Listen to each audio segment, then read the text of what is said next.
윤석열 전 대통령은 아직 도착하지는 않았습니다. 윤석열 전 대통령 첫 내란 우두머리 공판은 잠시 뒤 오전 10시부터 이곳 서울중앙지법 형사대법정 417호에서 시작됩니다. 전직 대통령이 형사재판 피고인석에 앉는 건 전두환, 노태우, 이명박, 박근혜 전 대통령에 이어 5번째입니다. 변호인들이나 증인 모습도 아직 포착되고 있지 않고 있습니다. 윤 전 대통령은 파면된 뒤 자연인 신분으로 오늘 처음 법정에 서게 됩니다. 하지만 특혜 논란이 일고 있는데요. 재판부는 윤 전 대통령이 지하주차장으로 비공개 출석할 수 있도록 했고 재판 시작 전 언론사의 법정 내부 촬영도 허락하지 않았습니다. 전직 대통령들 사례와도 다른 겁니다. 지난달 7일 구속 취소 청구를 인용한 지기현 재판장 등 재판부가 지나치게 편의를 제공하는 것 아니냐는 비판이 나오고 있습니다. 네, 그러면 오늘 재판 진행은 어떻게 되는지 절차와 쟁점을 정리해 주실까요? 네, 윤 전 대통령의 비상계엄 선포에 내란죄 구성 요건인 국헌 문란 목적이 있었는지 또 내란죄에서 말하는 폭동이었는지가 주된 쟁점이 될 걸로 보입니다. 오늘 재판은 검찰이 공소사실 요지를 낭독하고 윤 전 대통령 측이 혐의에 대한 입장을 말하고 검찰 증거에 대한 동의 여부를 진술한 뒤 증인 신문을 하는 순서로 진행될 예정입니다. 검찰 측이 증인 신청한 조성현, 김형기 두 계엄군 현장 지휘관이 나오는데요. 이들은 계엄 당일 밤 국회 본청에 투입돼 국회의원을 끌어내라는 지시를 받았다고 증언한 인물들입니다. 윤 전 대통령 측은 의원 끌어내라는 지시를 한 적이 없다. 지휘관들의 진술은 오염됐다는 기존 입장을 되풀이할 것으로 보입니다. 지금까지 서울중앙지법에서 전해드렸습니다.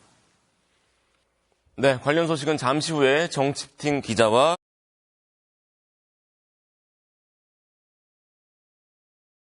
박근혜 전 대통령의 국정농단 사건 첫 정식 재판과 이듬해 5월 이명박 전 대통령의 뇌물수수, 횡령 등 사건 재판 당시에는 피고인석에 앉은 모습이 언론을 통해 공개됐습니다. 당시 재판부는 사건에 대한 국민적 관심과 공공의 이익 등을 종합적으로 고려해 철양을 허가했지만 이번 재판부는 신청 불허 사유에 대해 별도로 설명하지 않았습니다. 다만 공판 기일이 열리는 날까지 재판부가 윤 전 대통령의 촬영 동의 의사를 서면 등으로 파악하는 게 시간상 불가능하기 때문에 이 같은 결정을 내린 것으로 보입니다. 오늘 공판은 어떻게 진행되나요? 네, 잠시 후인 오전 10시부터 첫 공판이 열리는데요. 우선 검찰이 PPT 자료를 토대로 공소사실 요지를 발표하고 이어 윤 전 대통령 측 입장 진술이 진행됩니다. 이후 검찰 측이 신청한 조성현 수도방위사령부 1경비단장과 김영기 특수전사령부 1특전대대장의 증인신문이 이어집니다. 앞서 탄핵심판에서 헌재가 유일하게 직권증인 신청했던 조 단장은 비상계엄 당시 국회의원을 끌어내라는 지시를 받았다고 증언한 바 있습니다. 현재까지 총 38명의 증인을 신청한 검찰은 비상계엄이 국헌 문란과 폭동 등 내란죄 요건을 충족한다고 입증하는 데 주력할 방침입니다. 헌재가 윤 전 대통령 탄핵 소추를 인용할 때 내란 혐의와 관련된 사실관계에 대한 판단을 한 만큼 검찰은 재판부에 헌재의 탄핵 결정문도 제출합니다. 반면 윤 전 대통령 측은 검찰의 공소사실을 모두 부인하면서 내란죄 수사권이 없는 공처의 수사 결과를 바탕으로 한 불법적인 공소 제기라고 맞설 것으로 보입니다. 지금까지 서울중앙지법에서 KBS 뉴스 김영훈입니다. 미국이 당초 제외한다고 했던 스마트폰과 컴퓨터 등의 전자제품에 별도의 반도체 관세를 부과하겠다고 밝혔습니다. 협상의 대상이 될 수 없는 중요한 품목이기 때문이라는 겁니다. 워싱턴 김지숙 특파원입니다. 상호관세 대상에서 제외된 스마트폰과 컴퓨터 등 전자제품에 반도체 품목 관세가 부과될 예정입니다. 시장의 우려에 트럼프 대통령이 한 발 물러섰다는 분석이 나오자 트럼프 행정부는 곧바로 일시적 조치라고 선을 그었습니다. 관세 부과 시점도 한 달 뒤로 못 박았습니다. So all those products are going to come under semiconductors, and they're going to have a special focus type of tariff to make sure that those products get reassured. 상호 관세에서 제외했던 이유는 이들 품목이 미국 국가 안보에 너무나 중요하기 때문이라고 설명했습니다. 국가별로 협상에 들어가는 상호 관세와는 달리 반도체는 협상의 여지가 없다는 뜻입니다. We need to have semiconductors, we need to have chips, and we need to have flat panels. We need to have these things made in America. 트럼프 대통령도 SNS에 글을 올려 전자제품에 대한 관세 면제는 없다며 다른 관세의 범주로 이동했을 뿐이라고 밝혔습니다. 미국의 국가 안보에 위협을 끼칠 경우 조치할 수 있는 권한을 활용해 반도체에 대한 관세 부과도 예고했습니다. I'll give you that answer on Monday. We'll be very specific on Monday. 다만 반도체 관세가 부과돼도 중국에 매긴 125%의 상호 관세보다는 관세율이 낮을 걸로 관측됩니다. 오락가락 관세 정책으로 금융시장의 불안이 여전한 가운데 한 여론조사에선 미국인 75%가 트럼프 행정부의 관세 정책으로 단기간에 물가가 상승할 것으로 예상했습니다. 워싱턴에서 KBS 뉴스 김지숙입니다. 신안산선 붕괴 사고의 실종자 구조 소식이 아직 전해지지 않고 있습니다. 이 사고의 여파로 인근 초등학교는 이틀간 휴업합니다. 황정호 기자입니다. 크레인에 달린 장치에 탑승한 구조요원들이 공사장 가벽을 해체합니다. 붕괴 현장에 매몰된 것으로 추정되는 50대 근로자에 대한 수색 작업이 어제 재개됐습니다. 사고 현장 위에 있는 컨테이너와 포크레인 등을 고정해 밑으로 떨어지지 않게 하는 작업도 진행 중입니다. 밤사이 조명차 등을 동원해 수색 작업을 이어갔습니다. 다만 구조당국은 아직 내부 진입은 못하고 있다고 밝혔습니다. 현장에 위험 요소들이 많아 2차 사고 가능성이 존재하기 때문입니다. 이틀 전 날씨 탓에 사고 현장 뒤편 토사가 붕괴될 위험이 커져 진입했던 구조요원들이 철수하고 수색 작업이 일시 중단되기도 했습니다. 기상 상황이나 낙하물 등 위험 상황들이 없을 때 하는 거지 시간을 정확히 예측할 수 없습니다. 전문가들은 실종자의 위치 파악이 우선이라고 강조합니다. 골드타임상에서 상당히 좀 위험한 상태라 되기 때문에 최대한 빨리 위치 확인하고 그다음에 진입을 할 수 있는 계획들이 좀 돼야 될 것 같거든요. 도로 통제 등 조치에도 붕괴 사고와 관련해 불안이 커져 인근 초등학교는 오늘부터 이틀 동안 재량 휴업일로 지정하고 안전점검을 진행합니다. 학교 측은 이틀 동안 휴업을 한 뒤 안전점검 결과를 보고 이후 학사 일정을 결정할 계획입니다. KBS 뉴스 황정호입니다. 오세훈 서울시장에 이어서 국민의힘 유승민 전 의원이 당 경선에 참여하지 않겠다고 밝혔습니다. 유승민 전 의원은 어제 페이스북에서 보수 대통령이 연속 탄핵을 당했음에도 당은 제대로 된 반성과 변화의 길을 거부하고 있다며 국민의힘 경선에 참여하지 않겠다고 말했습니다. 이어 당이 아무런 절박함이 없다며 민주당 이재명 대표를 상대로 이기겠다는 생각이 정말 조금이라도 있는지 묻는다고 비판했습니다. 조기 대선을 앞두고 KBS가 실시한 여론조사에서 전체 응답자의 3분의 1에 해당하는 중도층의 표심이 어떤지 자세히 분석해봤습니다. 또 불출마를 선언한 오세훈 시장과 유승민 전 의원의 지지표가 어디로 이동할지도 관심입니다. 김민혁 기자입니다. 차기 대통령감 적합도, 전체 응답자에선 이재명 전 대표 독주 속에 김문수 전 장관이 홍준표 전 시장, 한동훈 전 대표의 오차범위 밖에서 앞섰습니다. 중도층으로 한정하면 김 전 장관과 홍 전 시장, 한 전 대표가 오차범위 내로 좁혀집니다. 국민의힘 후보 적합도에선 김 전 장관에 이어 오차범위 내에서 유승민, 홍준표, 한동훈 순이었는데 중도층에선 유 전 의원에 이어 오차범위 내에서 김문수, 홍준표, 한동훈 순으로 바뀝니다. 민주당의 경우 이 전 대표가 김동연 지사, 김경수 전 지사에 압도적으로 앞섰는데 중도층의 표심도 크게 다르지 않았습니다. 양자 가상대결에선 어떨까? 이재명, 김문수 구도에선 이재명 48, 김문수 31%였는데 중도층만 보면 30%포인트로 격차가 벌어졌습니다. 이재명, 홍준표 구도에선 47, 31%였는데 중도층에선 50, 25%로 역시 격차가 벌어졌고 이재명, 한동훈 구도는 47, 24%에서 중도층 49, 23%로 격차가 비슷했습니다. 보수가 계엄과 탄핵 국면에서 우쪽으로 좀 편향을 보였고요. 지금도 그런 양상이 이어져서 중도에서 확장을 하는데 좀 어려움을 겪고 있습니다.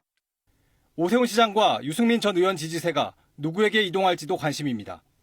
국민의힘은 1차 경선에서 4명을 추리는데 유 전 의원과 오 시장은 당내 대선 후보 적합도에서 각각 11%, 5% 지지로 오차 범위 안에서 당선권에 포함돼 있었기 때문입니다. 중도층과 수도권에서 소구력이 높은 이들의 표심 이동이 국민의힘 경선 구도의 주요 변수가 될 전망입니다. KBS 뉴스 김민혁입니다. 국회가 오늘부터 사흘간 대정부 질문에 돌입합니다. 오늘 정치, 외교, 통일, 안보 분야 대정부 질문에는 한덕수 국무총리, 조태열 외교부 장관 등이 출석 대상으로 지정됐습니다. 민주당은 윤석열 전 대통령 탄핵에 대한 책임을 추궁하고 한덕수 대통령 권한대행의 헌법재판관 후보자 2명 지명 논란을 집중 부각할 계획입니다. 이에 맞서 국민의힘은 민주당의 줄탄핵, 특검법 남발 등을 부각하고 이재명 전 대표의 사법 리스크도 다시 거론할 것으로 예상됩니다. 대형 땅꺼짐 사고가 또 일어났습니다. 이번엔 부산 도시철도 공사장과 서울 마포구 지하철역 인근입니다. 최위지 기자가 취재했습니다. 도로 한가운데 커다란 구멍이 뻥 뚫렸습니다. 가로 5m, 세로 3m, 깊이는 5m에 이릅니다. 어제 새벽 5시쯤 부산 도시철도 사상하단선 공사 현장 인근에서 대형 땅꺼짐이 일어났습니다.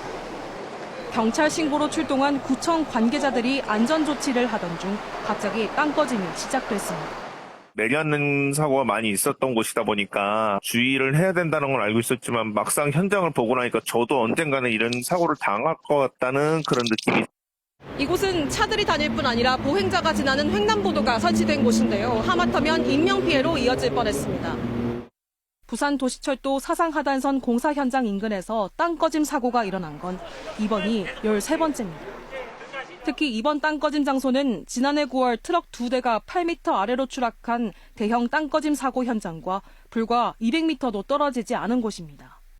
부산시는 당시 사고가 폭우와 차수공법 부실 때문이라고 밝혔지만 땅꺼짐은 멈추지 않고 있습니다.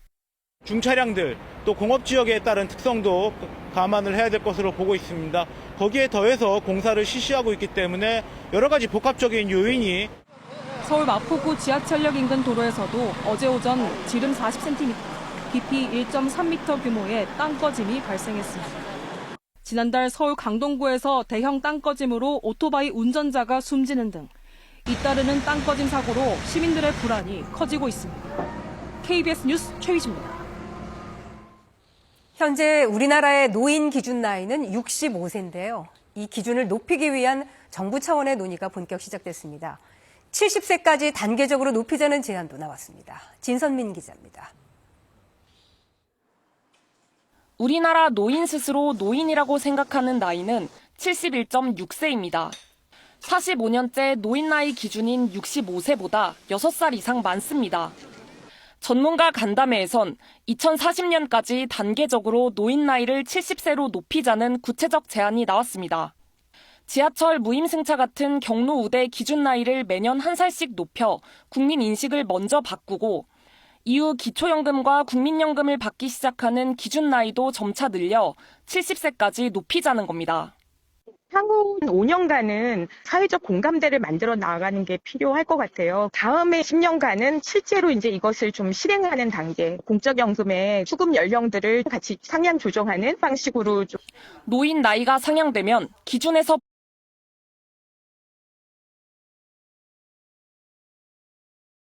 오늘부터 본격적으로 시작되는 겁니다. 정치팀의 이기주 기자가 제 옆에 나와 있습니다. 이 기자, 네. 우선 오늘 재판의 절차부터 정리를 해볼까요? 네, 오늘 이제 잠시 후에 윤석열 전 대통령이 출석을 하면 재판이 10시부터 진행이 될 텐데요. 예. 시간이 조금 걸릴 것 같습니다. 오후까지 진행될 것 같고, 네. 먼저 검찰이 자신들이 공소한 사실을 이제 설명을 합니다. 그러면 거기에 대해서 재판부가 피고인의 그걸 인정하는지 하는 물어보는 인정신문 절차가 진행이 되고요. 예측되기로는 윤석열 전 대통령 측은 이를 모두 전면 부인할 걸로 보입니다. 예. 오늘 재판이 윤석열 전 대통령의 내란 우두머리 혐의로 진행되는 재판이잖아요. 네. 그래서 윤석열 전 대통령이 헌재에서 탄핵 심판 변론했을 때처럼 오늘 직접 발언을 할 것이냐 이런 것도 좀 관심사인데 좀 지켜봐야 될 것 같고요. 예. 오늘 증인으로 나오는 사람이 조성현 수방사 대령 그리고 김형기 특전사 중령 이렇게 두 명입니다. 예. 그 두 명은 모두 의원을 끌어내라라는 지시를 전달받은 당사자들이고요. 헌재에서 그렇게 증언도 했고요. 예, 조성현 단장이 헌재에서 그렇게 증언을 했었죠. 예. 그리고 특히 조성현은 당시 그때 헌재가 직접 증인을 채택했던 유일한 증인이었어요. 그래서 오늘도 당시와 좀 연결되는 증언을 할 것으로 보이고요. 예. 윤석열 대통령 측은 의원을 끌어내라 이런 지시를 한 적이 없다라고 부인을 했었기 때문에 양측의 치열한 공방이 오늘도 예상이 됩니다. 예. 그리고 또 하나 쟁점이 이제 수사권 공방인데요. 이번 재판의 공판 준비 기일에서 공판 준비 기일에 출석했던 윤석열 전 대통령 측 변호인이 검찰의 수사권이 없다 이런 주장을 또 반복을 했었습니다. 근데 검찰은 공수처 사건 그리고 그 경찰의 송치 사건을 병합해서 재판에 넘겼기 때문에 문제가 없다. 그리고 우리가 제출한 증거도 문제가 없다라고 주장을 하고 있기 때문에 그것도 오늘 쟁점이 될 것 같고요. 오후까지 진행될 재판에서 이제 중간에 휴식 시간이 점심 때 있을 거예요. 윤석열 전 대통령이 지금 자택으로 돌아가는데 그 서초동 아크로비스타가 법원 바로 옆이거든요. 그래서 윤 전 대통령이 그 휴식 시간에 자택으로 이동을 할 것인지도 취재진의 관심을 사고 있습니다. 예.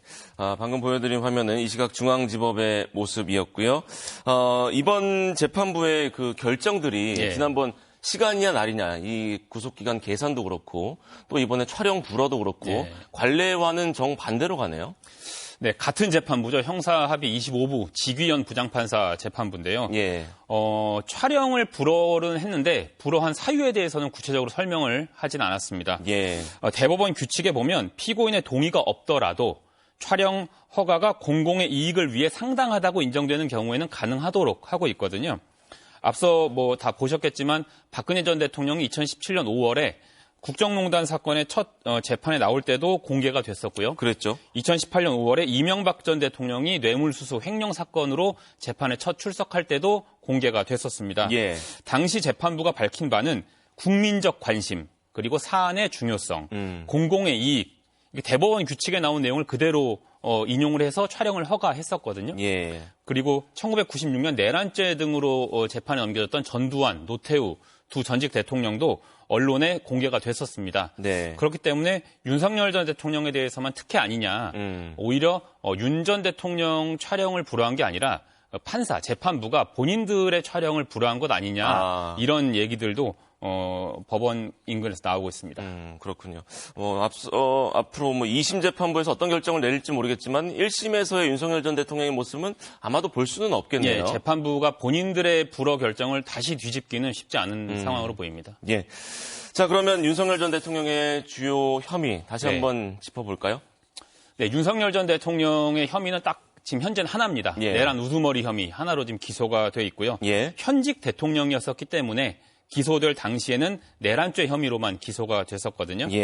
과거에 내란 우두머리 혐의로 같은 혐의로 기소가 됐던 사람이 전두환 전 대통령이 있었습니다. 전두환 전 대통령은 1심에서 사형, 2심에서 무기징역형을 받고 확정이 됐었고요. 노태우 전 대통령은 내란 주요 임무 종사자 혐의였습니다. 내란죄 그 우두머리는 최고 사형, 또 무기징역, 무기금고 이렇게 상당히 형량이 높거든요. 그래서 어떻게든 좀 낮추거나 무죄를 받는 전략을 들고 나올 걸로 보입니다.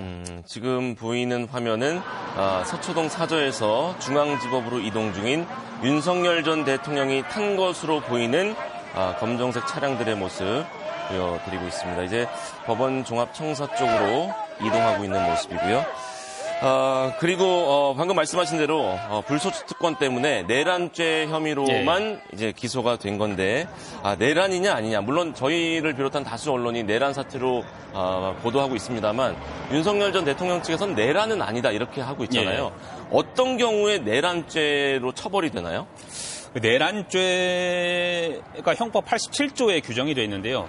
행위가 두 가지가 규정이 되어 있습니다. 두 가지요? 국가 권력을 배제하는 행위, 국헌을 문란하게 할 목적으로 폭동을 일으키는 행위, 이렇게 두 가지로 규정이 되어 있는데요.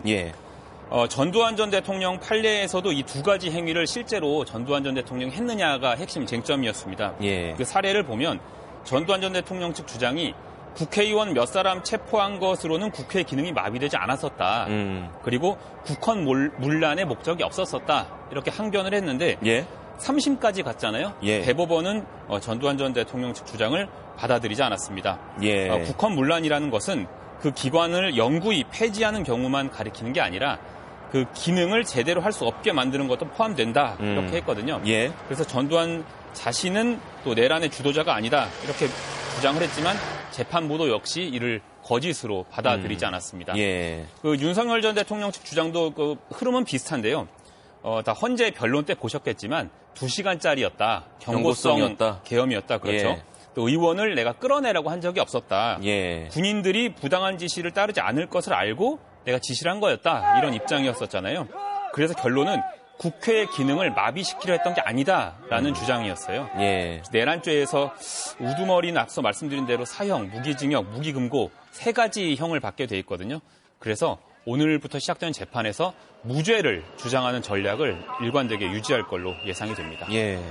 계엄이 아니라 계몽이었다. 의원이 아니라 요원이었다. 그렇죠. 이런 논란도 있었죠. 내란 혐의 외에도 아직 기소되진 않았습니다만 여러 혐의로 수사가 진행 중이고 앞으로 재판도 진행될 거잖아요. 그 내용도 정리해 주실까요? 네, 앞서 제가 설명드린 대로 현직 대통령이었던 시점에 기소가 됐기 때문에 내란죄로만 일단 기소가 됐던 거예요. 예. 그런데 지금은 전직 대통령이 됐고 현직 대통령의 특권이었던 불소추 특권, 헌법상의 그 특권이 사라져 있는 상태이지 않습니까? 예. 그래서 내란 관련돼서 추가로 기소가 될 가능성이 있는 혐의들이 있습니다. 일단 비상계엄 과정에서 부하들에게 의무 없는 일을 하게 했다라는 직권남용 혐의가 있습니다. 예. 앞서 김용현 전 국방부 장관이 구속될 때 내란죄와 함께 이 직권남용 혐의가 적용이 됐습니다. 네. 그러니까 김용현 전 장관도 군 부하들에게 의무 없는 행위를 시켰다 이런 혐의를 받은 건데요. 만약에 내란 우두머리 혐의로만 현재 기소되어 있는 윤석열 전 대통령이 직권남용 혐의까지 적용이 돼서 기소가 될 경우에는 김용현 전 장관처럼 다시 구속될 가능성도 배제할 수는 없는 상황입니다. 그러니까 내란 혐의로는 한번 구속이 됐기 때문에 안 되고 예. 직권남용 혐의로는 재구속 가능성이 있다고 볼 수가 있겠고요. 두 번째가 외환 혐의인데요. 이 외환도 현직 대통령일 때 적용이 가능합니다. 예. 그런데 좀 더 이제 수사가 진행되고 보니까 노상원 수첩이 아직 제대로 조명이 되지 않았는데요. 네네. 노상원 수첩에 보면 NLL에서 북의 공격을 유도한다 이렇게 적혀 있었어요. 네. 그리고 최근에 국조특위에서 밝혀진 거는 아파치 헬기가 NLL 주변에서 위험 비행을 또 했던 사실이 드러나지 않았습니까? 네. 또 실제로 북한의 그 무인기를 보내면서 대북전단 살포했다 이런 의혹도 지금 제기가 됐었거든요. 예. 그래서 북의 선제 도발을 유도한 그런 외환죄 혐의에 대한 수사도 진행이 될 것 같고요. 예. 세 번째가 특수 공무집행 방해 혐의입니다. 사저, 한남동 사저에 있을 때 자신을 체포하러 공수처 수사관들과 경찰들이 왔었잖아요. 근데 경호처 직원들을 동원해서 또 군 병력을 동원해서 자신의 체포를 막도록 김성훈 경호처 차장을 통해서 했던 혐의가 있어요. 예. 앞서 김성훈 경호처 차장의 구속영장이 여러 차례 반려가 되고 또 기각이 되고 하지 않았습니까? 예. 그 구속영장에 이 특수공무집행 방해의 공범으로 윤석열 전 대통령이 적시돼 있었습니다. 네. 그리고 내란죄 외에도 수사 대상인 상황들이 좀 있는데요. 우리가 많이 알고 있는 명태균 사건에서 정치자금법 관련 위반 의혹이 있습니다. 여론조사를 하는데 비용을 들이지 않고 여론조사를 받아본 그런 사건에 대한 얘기들이 나와 있었고요. 지금 보석으로 나왔죠, 명태균 씨. 네, 명태균 씨는 지난주에 석방이 됐습니다. 예, 잠시만요. 네. 윤석열 전 대통령 파면 후 첫 형사재판에 출석했다라는 속보가 들어와 있습니다. 현재 시각이 9시 53분을 향해 가고 있는데요. 약 7, 8분 남았죠. 10시까지는. 잠시 후 10시부터 시작되는 첫 형사재판에 윤석열 전 대통령이 출석했다는 속보가 들어와 있습니다. 예, 계속 말씀하시죠. 예, 이제 출석을 했기 때문에 7, 8분 정도 대기를 하다가 10시에 재판부가 등장을 하면 재판부가 피고인에 대한 신원 확인을 하고 인정신문. 검찰이 공소 사실을 먼저 설명을 하고 그다음에 피고인에 대해서 인정하느냐에 대한 인정신문이 오전에 진행될 걸로 예상이 됩니다. 예. 그리고 마지막으로 또 꼽을 수 있는 게 그 최상병 사건이 있었어요. 예. 그때 800에 7070인가요? 그 전화번호가 나오면서 막 얘기 논란이 됐었잖아요. 수사 외압. 예. 수사 외압 의혹으로 검찰 또 공수처에서 수사가 들어갈 수가 있거든요. 예. 거기에 대한 수사 혐의도 윤석열 전 대통령에 대해서 진행이 될 것으로 보입니다. 예, 알겠습니다. 우선은 정치팀 이기주 기자와는 여기까지 짚어보고요. 모두에 전해드렸던 서울중앙지법을 다시 한번 연결해 보겠습니다. 윤석열 전 대통령의 내란 우두머리 혐의 첫 형사재판, 물론 두 번의 공판 준비 기일은 있었습니다만 본격적인 형사재판은 오늘이 처음입니다. 그래서 방금 전에 윤석열 전 대통령이 중앙지법에 도착했다는 속보 전해드렸는데요. 중앙지법 다시 한번 연결하겠습니다. 윤상문 기자, 현장 상황 전해 주십시오. 네, 윤석열 전 대통령이 조금 전인 9시 50분쯤 법정에 모습을 드러냈습니다. 집 앞에서부터 차량을 타고 지하 주차장으로 이동을 했는데요.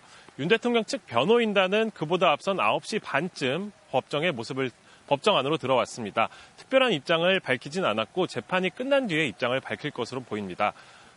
전직 대통령이 형사재판 피고인석에 앉는 건 전두환, 노태우, 이명박, 박근혜 전 대통령에 이어 윤석열 전 대통령이 5번째입니다.